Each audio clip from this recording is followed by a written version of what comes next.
മലയാളത്തിൻ്റെ മഹാനടൻ സത്യൻ മാസ്റ്ററെ കുറിച്ചുള്ള പുസ്തകം.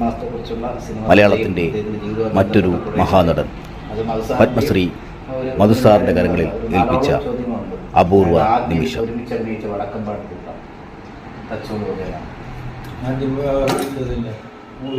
അല്ല, ആദ്യം ഒരുമിച്ച് അഭിനയിച്ച വടക്കപ്പാട്ട്, ആദ്യം അഭിനയിച്ച പടം മൂടുപടം, ഏറ്റവും കൂടുതൽ മൂടുപടം, തച്ചോളി ഉദയനൻ, അമ്മയെ കാണാൻ, മണവാട്ടി, ചെമ്മീൻ, തൊമ്മൻ്റെ മക്കൾ, കരകാണക്കടൽ എന്നിങ്ങനെ 40ഓളം ചിത്രങ്ങളിൽ സത്യൻ മാസ്റ്ററോടൊപ്പം അഭിനയിക്കുവാൻ മധുസാറിന് കഴിഞ്ഞു എന്നത് മറ്റൊരു ചരിത്രം. മധുസാറിന് ഹൃദയം നിറഞ്ഞ നന്ദി.